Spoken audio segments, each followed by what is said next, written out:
Workshop meeting into session at this time. And board members, I'll go through each item as usual, and if you have any questions or comments, please just stop me and we'll deal with all that. And then same thing for the superintendent. I see you have staff members here, so if you have a need to call them forward, please just let me know. And same thing, Mr. McInnes, for you. If there's anything, let's go ahead and cover it. All right, of course, the first item will be called to order. Second item will be to approve the agenda. We do have some recognitions. First of all, 3.1, recognition of Bruner Middle School Beta Club. I'm going to make mine just a little bit larger, folks. 2018-2019 State Beta Club Quiz Bowl Junior Champions, and Maya Babel, Bruner Middle School Beta Club 2018-2019 State Beta Club Language Arts 7th grade champion, presented by Superintendent Chambers. 3.2, recognition of 2018 renewed National Board Certified Teachers, presented by Superintendent Chambers. Section 4, there are no visitors. Section 5, public comment. We may have some, we don't yet know. Section 6, administrative personnel appointments. 6.1 is the appointment of the principal, Okaloosa STEM Academy, recommended by the superintendent for approval. And yes, sir, you will, the board will receive an email today with the recommendation. So interviews were held, I believe it was Tuesday, I believe, but a recommendation will come out to you today. You'll get the bio of this individual, and we're excited to hopefully move forward. Okay, very good, thank you, sir. All right, Section 7, Committee and Staff Reports. 7.1, in-county travel paid for the period of January 24th through February the 6th, 2019, presented by Mrs. Scallon, Chief Financial Officer. 7.2, out-of-county travel paid for the period of January 24th through February the 6th, 2019, presented by Mrs. Scallon, Chief Financial Officer. 7.3, Northwest Florida State College Collegiate High School or Charter School and Restricted Fund of Northwest Florida State College financial statements and supplemental information for the year ended June 30, 2018-2017, presented by Mrs. Rita Scallon, Chief Financial Officer. 7.4, update on Career Technical Education CTE program, presented by April Branscombe, Specialist, Career and Technical Education. And board members, you have seen an attachment, I believe, on your agenda there that provided a lot of information about our program. Mr. Chambers, is there anything else to add, sir, at this point? Ms. Branscombe will be here on Monday. She's currently in Tallahassee at a CTE conference right now. Okay. So she'll be here on Monday. She's excited to give some information about CTE and where we're going. All right, so then we'll anticipate that presentation then on Monday evening. Yes, sir. Okay. All right, Section 8, the consent agenda. 8.1, approval of the consent agenda. 8.2, approval of the minutes of workshop meeting of February 7, 2019, minutes of regular meeting of February 11, 2019, recommended by the superintendent for approval. 8.3, appropriation of District 2 School Board member capital outlay funds to Richburg School for sink faucet and double oven electric range in the amount of $1,096.92, presented by Mr. Dewey Destin and recommended by the superintendent. I would just like to thank Mr. Destin for the generous contribution to Richburg School. I know they will appreciate it. And that facility where that's going to be located in, it's definitely taking shape now. And it looks good, and that's a very good program they've got going. I've eaten their cookies and other pastries a number of times. Yes, and we've been blessed here when they brought them to a board meeting too. So. All right then. 8.4, appropriation District 4 School Board member capital outlay funds to Edwins Elementary School for cafeteria tables in the amount of $3,451, presented by Mr. Tim Bryan and recommended by the superintendent. 8.5, budget amendment number 5, fiscal year 2018-2019, presented by Ms. Rita Scallon, Chief Financial Officer, and recommended by the superintendent. 8.6, monthly financial statement for January 2019, presented by Ms. Rita Scallon, Financial Officer, and recommended by the superintendent. 8.7, invoices to be approved for payment, presented by Mrs. Scallon, Chief Financial Officer, and recommended by the superintendent. 8.8, school donations, presented by Mrs. Scallon, Chief Financial Officer, and recommended by the Superintendent. 8.9, payroll warrant register and accounts payable warrant register for January 2019 totaling $15,239,667.35, and bank transfers for January 2019 totaling $55,750,000, presented by Mrs. Scallon, Chief Financial Officer, and recommended by the Superintendent. 8.10, renewal of ITB 17-01 fuels, gasoline, and diesel, presented by Mr. Wyndham, Program Director, Purchasing, and recommended by the Superintendent. 8.11, service agreement between the School Board of Okaloosa County and Impact Applications, Inc., presented by Mr. Brian Humphrey, Student Intervention Services, and recommended by the Superintendent. And Dr. White? Yes, sir. We do have Mr. Humphreys here. If you all have any questions or need any clarification. I see the excitement on his face. Any comments or questions, board members? Okay, looks good. All right. All right, so that takes us next to Superintendent's Human Resources Recommendations, Section 9, 9.1, Employees on Administrative Leave, presented by Mrs. Lindsay Maxey, Program Director, Human Resources. That's an information item, of course. 9.2, Deferred Retirement Option Program Drop, presented by Mrs. Lindsay Maxey, Program Director, Human Resources, also an information item. 9.3, Request to advertise a public hearing for adoption of revised School Board Policy 07-03, Employment Conditions for Educational Support Personnel, presented by Mrs. Lindsay Maxey, Program Director, Human Resources, and recommended by the Superintendent for approval. Questions or comments? I'd just like to say that I think this is good that we're looking at this. I think it's important that employees, regardless whether they're instructional or non-instructional, need to be at a high standard. And I believe that working on this document, the way I've seen it, is really going to set some things very clear out there for all the employees coming. I know we've been telling employees as we've hired them, but now having this document is going to, I think, make a difference to have it there in writing. So thank you for working on that, Ms. Maxey. Appreciate it. And I also appreciate that, Ms. Ivanchek and the board. And as you know, over the last year or so, we've been looking at multiple policies, multiple procedures, and this is another step in making sure that we have the strongest policies that we can have for our employees. All right, very good. Thank you. All right, so 9.4, request to amend position classification, presented by Mrs. Lindsay Maxey, Program Director, Human Resources, and recommended by the Superintendent for approval. Just for the public, if Ms. Maxey wouldn't mind just come up and explaining how she did, how this is an exchange, it is not a new position, it's not new revenue, so that it's understood that we haven't created a position, but that it's balanced out. I'd like the public to know that, please, if you don't mind. Thank you. Yes, so Mr. Bolton, in basically promoting one of his current employees to a Leaderman 2, now he needs to, instead of getting an AC person, he needs a carpenter. So we're just switching those allocations, but it's cost neutral. We're not creating a new position by any means. It's just we're looking for someone with a specific skill set that's needed in that department. Thank you. Yes, Appreciate ma'am. that. Very good. Thank you. All right, so 9.5, personnel recommendations, presented by Mrs. Lindsay Maxey, Program Director, Human Resources, and recommended by the Superintendent for approval. 9.6, employment separations, presented by Mrs. Lindsay Maxey, Program Director, Human Resources, and recommended by the Superintendent for approval. 9.7, employee transfers, presented by Ms. Lindsay Maxey, Program Director, Human Resources, and recommended by the Superintendent for approval.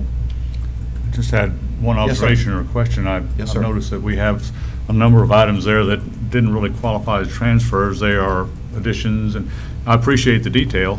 And I was just, how did we get to that point? If Ms. Maxey wants to explain to us, other than she just appears to be trying to give us more information, which is always a good thing.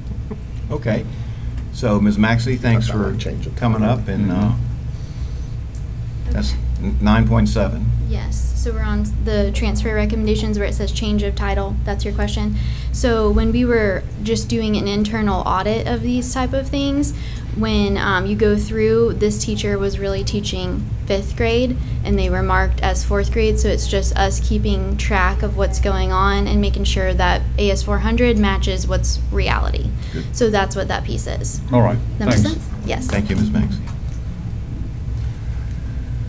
All right, 9.8, reinstatement reimbursement of sick leave due to line of duty illness, injury, medical examination presented by Ms. Lindsay Maxey, Program Director of Human Resources, and recommended by the Superintendent. 9.9, leave without pay presented by Ms. Lindsay Maxey, Program Director of Human Resources, and recommended by the Superintendent for approval. Section 10, discussion agenda, none at this time.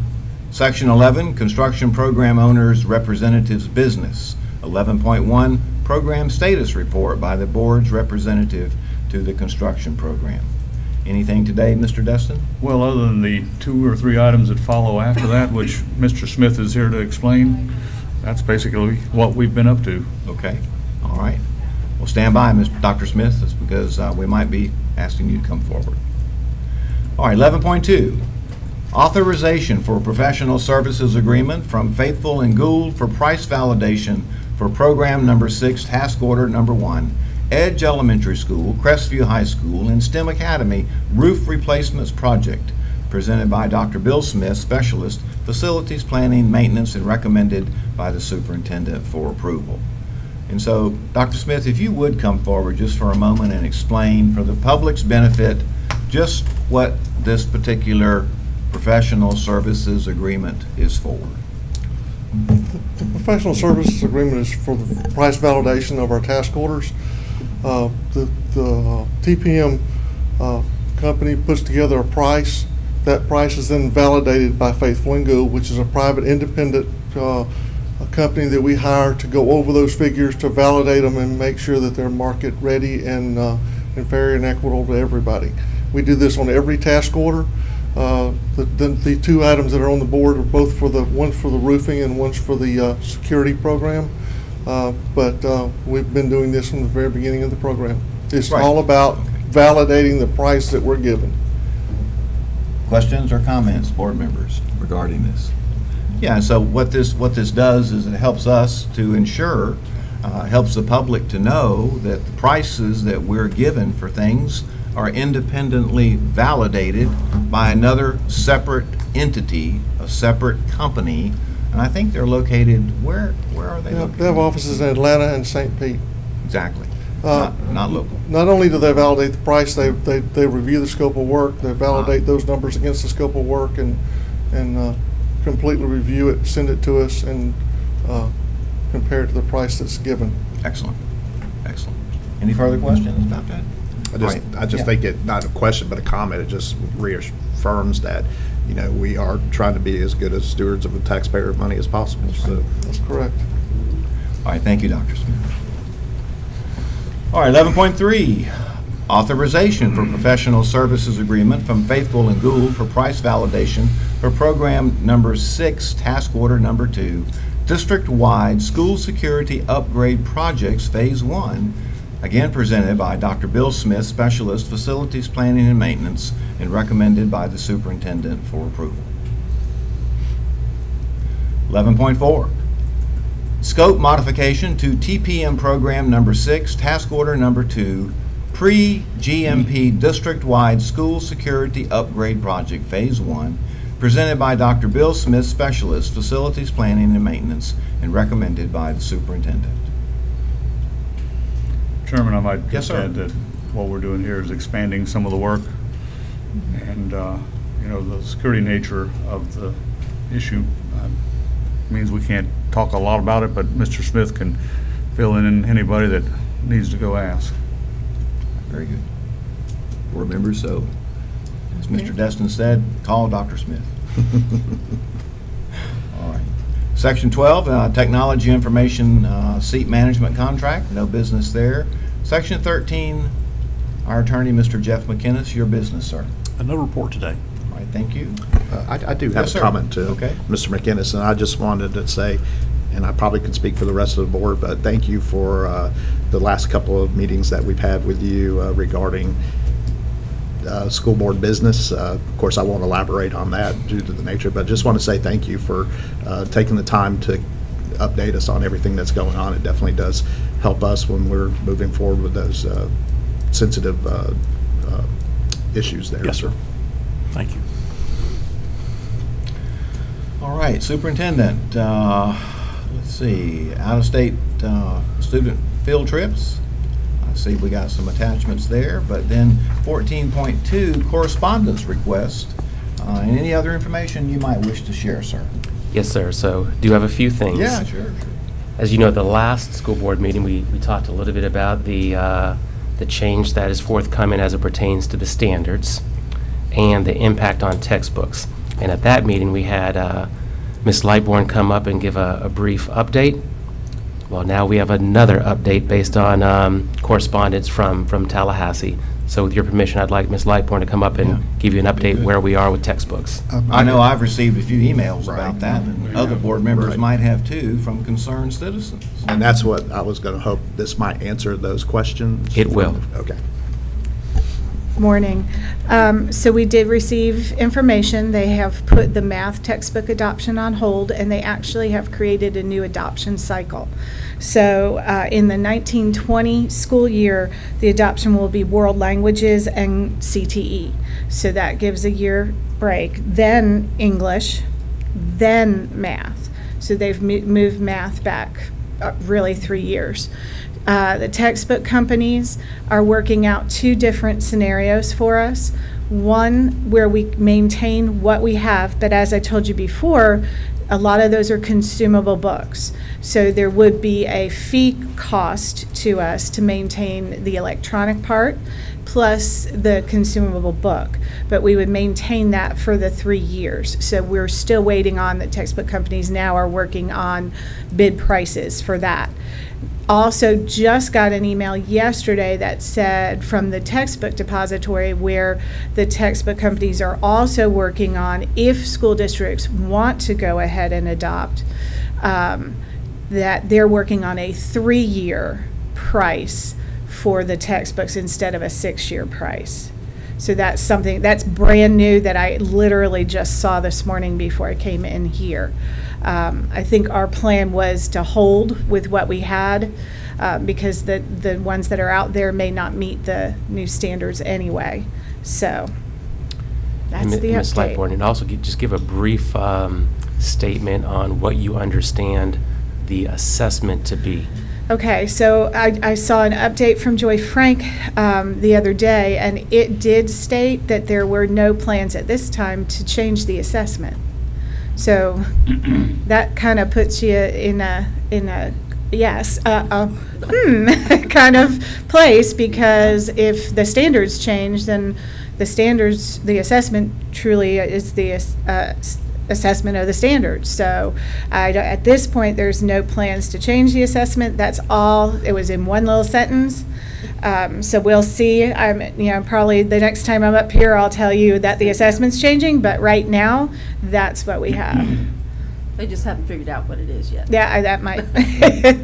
Yeah. And just They'll wake up one two morning. comments on that. So it's very interesting, just like we do with our teachers. We talk about starting with the end in mind, looking at the assessment, and then going back to the standards, and then creating our instruction. So if the assessment isn't changing, so it'll just be interesting to see what happens as we go forward.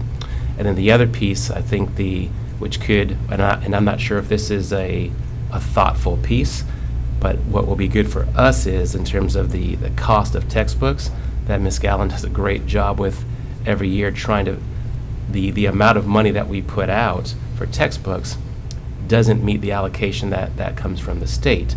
So of course Ms. Gallen does a great job of doing things with the money, but now, especially with the ELA and math being a year off and another year off, it gives us a chance to catch up and really have a plan going forward financially to make sure that we're ready for these adoptions.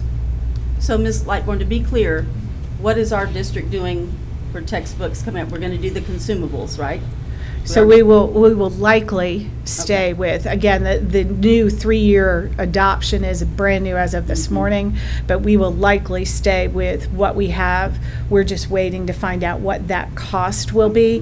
That has not been brought forward yet. The textbook companies are working on what that would be for the gap year. And then also keep in mind, because ELA is being moved back to another year, we'll have a gap year with them as well. So those same issue, we have consumables there, also the electronic resources. So they're working on a gap year price for us for 1 year for ELA, but 3 years for math. So Reader's Digest version, if that's even still published, brings it down to that the only funding that we'll be spending on textbooks will be for replacement consumables. Is that correct? And the electronic Right. resources, yes, yes. And for the general public, consumables, what would be the definition of consumables? So it's actually, many of our textbooks now are completely consumable. So it's like the old days, a workbook. Right. But that's what the textbook is now. There's not a hardcover textbook at the elementary level and in many of the subjects at the middle school level as well. So consumable is another term for workbook. It is, but it's now the complete textbook, so you don't even have that hardcover. Back in the day, when it was just a workbook, you still had the hardcover textbook to work with. You don't have that any longer. Thank you. Just so I'm clear, we're going to be using the same materials, it sounds like, is that correct? Yes, sir. And just one caveat would be at the individual school level, textbook funds, if they have replacements, if they have to purchase replacement textbooks of other, whether it be math, whether it be science, so at the individual school level, they could purchase textbooks, but district-wide. Right. Well, that would be for replacement cost. It might be Yes, sir. for more students. I get that. Sure. Anything else, colleagues? Okay. Very good. Anything else, Superintendent? Yes, sir. Just want to give a brief update. We went to Tallahassee yesterday, myself, Mr. Horton, and Ms. Gates. We went to see the 2 bills that we have going forward to show our support of that. Representative Ponder presented those to the House, and they have moved forward. So that was an interesting experience. I never knew the term waive and support, so I waved and supported. So that was very All that interesting. windshield time. Yes.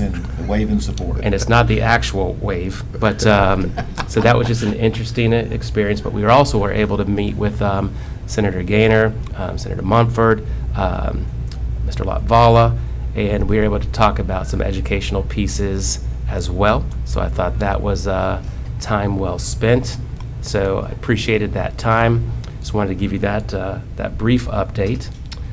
Additionally, we have a safety team right now that's in Orlando, getting all the most up-to-date information as it pertains to safety. So Danny Dean is leading that group, so he'll come back with some recommendations or just some information in terms of where we are. So I think that is extremely important, obviously. So looking forward to seeing the updates and the recommendations coming forward based on that meeting. We had our first whole group parent meeting. We had that with the schools of Choctaw, Pryor, and Meigs. Had about 20 parents there. We received a lot of input, which I thought was great. It was an excellent meeting. Like I shared with these parents, and just like we share with the public, we're going to have a number of meetings still going forward. We'll have another one in the south, but then also in the central and the north. And then we'll also scheduling our ESE parent meetings as well. So all of that is now in process, so I'm excited about that. Great input from parents, so I really appreciated that. And then the last thing I just wanted to share is we are keeping up to date with the bills that are out there as they're going forward, as they're moving forward. And then obviously if there's anything that's impactful, especially once it comes to B, we'll be sharing that with the board and sharing it with our principals as we go forward. And do we have any information about funding yet for next year? Is it appropriate to talk about it now, or maybe Monday night if we know we have any idea, I think the governor has submitted a funding budget, if I remember. Yes, sir. The governor has submitted a budget. It is not detailed by school district. However, I have looked at it and backed into the numbers for our district, pretty close to them. Okay. I think you'll hear the number out there like $221 or $24 I saw that in the newspaper. I was excited. per student. However, like we always say, you kind of got to delve into it and peel the onion. As far as unrestricted money, flexible money for the school district, it would be around $49 per student. And of course, now remember, this is the governor's budget. So we have the governor's budget, we'll have the Senate budget, we'll have the House budget, and then we'll have something that comes out of all three of those Well, Ms. to have our Galvin, budget. I don't even know that $49 per student would cover the insurance cost. Okay, $49 per student is basically going to generate for the school district approximately $1.5 million. Okay, our increase this past year, which was 12% in insurance costs, was over $2 million. That's what I'm talking about. Exactly, that's before we talk about anything else. So then you may ask, okay, so the paper has $221 and I'm saying $49. Your difference is mostly attributable to two categoricals, which is safe schools and mental health. And of course, we welcome those dollars and they're much needed, but those are dollars that are specifically restricted for a specific purpose that we are not able to use for general operating All right, purposes. so for the public's benefit, then those dollars for mental health and safe schools, those dollars, must they be spent in those two programs only? That's correct, only. Okay. And of course, now remember, this is just the beginning, so, Oh, yeah. you know. Well, it used to be, and I'm not sure if it's still the case, that the governor's budget was pretty much largely the marching orders for the legislature. I'm not sure if that's still the case. There was a time for many years that the governor's budget would come out and you could pretty much guess that that was going to be the budget within a 1.5% variance. Now there may be some shifting between categoricals, but that was going to be pretty much your budget. So 1.5%. The yeah, legislature it used might to be. vary by 1.5%. And it usually would be, you know, within categoricals. However, in the last few years, there is that no longer is true. It can vary greatly. So the message then might be for folks to call their legislator and request that something be done to amend the budget as presented so that there might be more discretionary dollars in the school district so that we could at least cover our insurance cost. That's correct. That And would that's be it. helpful. Anything else? Okay, thank you, Ms. Galvin. Superintendent, you got any more business? The last thing I would say, just had a, Mr. Butler and the union had a good meeting with them last week, just having some good conversations, so I really appreciate that, and I have one coming up with Patrick Strong as well, and appreciate that as well. So that's all I have. All right, thank you, sir. All right, board members, time for your business or announcements or requests for information. And so, Mr. Destin, sir, I'll start with you. I don't think I have anything this morning, Chairman. All right, thank you, sir. Mr. Bryant. Just a couple of things. Mr. Bolton, if I can meet with you afterwards, I would appreciate that. And just also, last night I had the opportunity to go to Fort Walton Beach High School to check out this Conquest program that they have, and that's basically all the incoming freshmen, and got to come with their parents and family members to check out what high school life is going to be like. And I will tell you that Dr. Dugan, when we interviewed her for Teacher of the Year, this was something she was really proud of.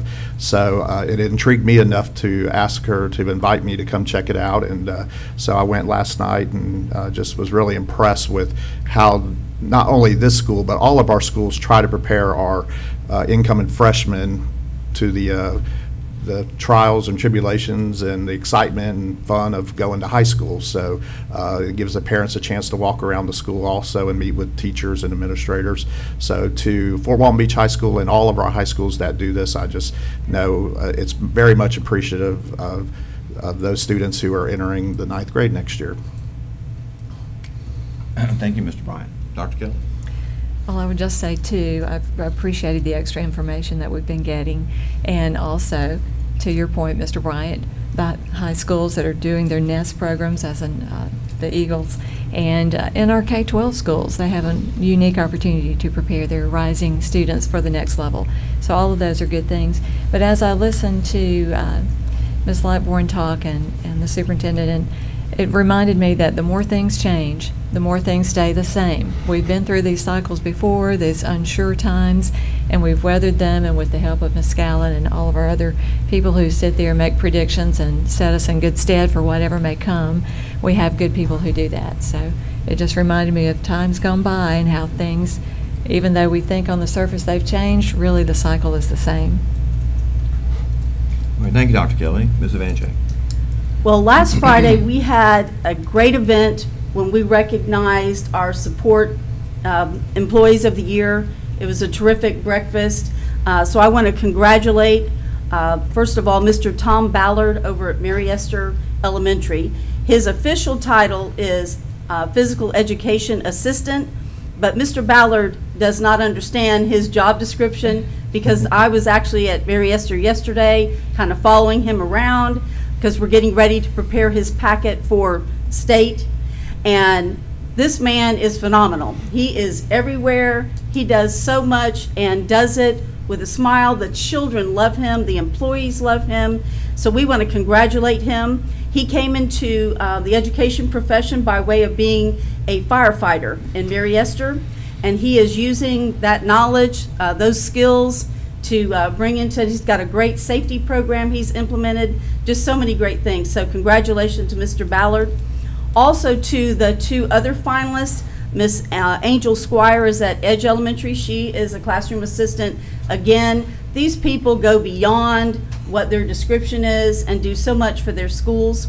And then Mr. Steve Stuth is a one-on-one assistant with a student at PLU. And this student's in the 8th grade, and Mr. Stuth has already assured me he will be graduating to Niceville High School with this student, and it's phenomenal. It's a shame we had to pick just one to represent our district, but because all of these people could do such a great job, and it was great to get to meet everybody from the school with and I think they were very honored to be recognized last Friday. It was a great event, so that was terrific.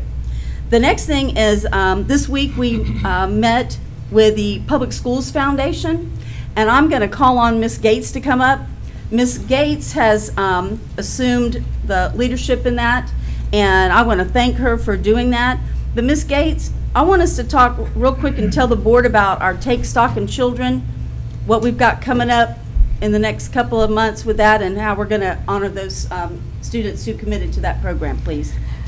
Okay.